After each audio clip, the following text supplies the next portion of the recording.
For many players, obtaining a vehicle or an item like the torpedo, the beignet, checkers, or the void rims can be a huge goal. As you're trading up, that feeling of getting slightly closer to your end goal increases until you finally reach it. But going for a big item can be a huge risk, which is why I want to tell you all a little bit about 3 of the rarest vehicles in Jailbreak and whether I think they are worth it, so you can decide if you really want to trade for them. First is one of the rarest and longest retired vehicles, the torpedo. It was added in December of 2018 and cost $750,000, but you had to be level 30 to be able to buy it. This is why so few people had it and why it is still one of the most expensive vehicles in trading. When it was added, it had the fastest acceleration and the fastest reachable top speed, being faster than the Brûlée could realistically go. This is why so many people tried to get it during the original Season 1 and why so many people wanted it after it got retired. When trading was released, it was immediately valued as the most expensive vehicle in the game and many new players were able to drive it for the first time. However, these players noticed a problem. The torpedo was not as good as people described it back in 2018 because Jailbreak has evolved since then. We have gotten newer vehicles like the Roadster and the Aperture that have made the torpedo obsolete with their fast acceleration. New robberies have been added like the power plant that strongly favor vehicles with high acceleration, which has made the top speed vehicles worse than the super fast acceleration vehicles. Also, if you want a vehicle like the torpedo, you could go for the Javelin, which costs about half the torpedo in trading. The Javelin is very comparable, being slightly better than the torpedo in every category except for off-road.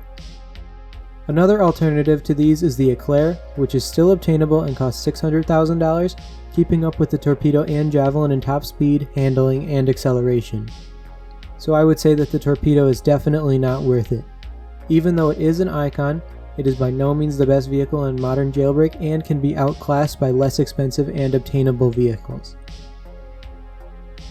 Next is the Beam Hybrid. It was added in December of 2020 and was immediately criticized for its very poor performance. It was the final prize in the first season after the return of seasons, and players were very disappointed that the car they worked so hard for did not perform very well. It has a bad launch, slow acceleration, and a low top speed, with below average handling and poor off-roading.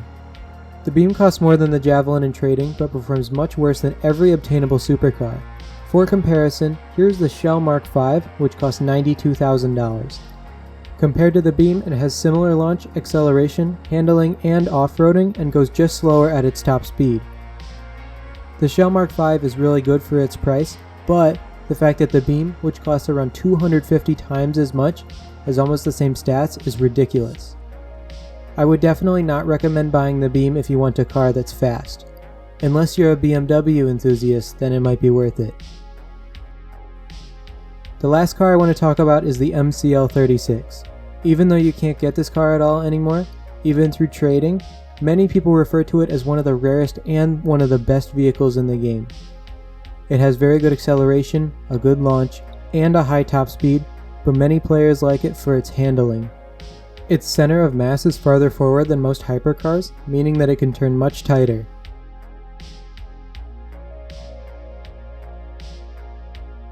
If you've ever driven the Molten, which also has a forward center of mass, it feels very similar, but the MCL36 has more grip, making the handling outstanding. I can't really recommend that you buy this one because there really is no way to get it, but I definitely would if it was still obtainable. All the hype that you see around the MCL36 really is true, and it can outperform some supercars. If you have it and you don't really use it, definitely give it a shot. If you are a new player, I would recommend using obtainable vehicles like the Roadster, the Voltbike, and the Blackhawk, as they can compete with most limited vehicles and will not cost nearly as much. Trading for these vehicles is really meant to be an endgame goal, and if you don't have enough money or cars to trade, then you will likely not find as much success. If you liked this video, I would really appreciate it if you could hit the like button. I'm trying a new style of content, and feedback would be much appreciated. If you want to see more like this, consider subscribing as I plan on making more videos in the future. I don't want to limit myself with specific content styles, so if you have a suggestion, leave it in the comments.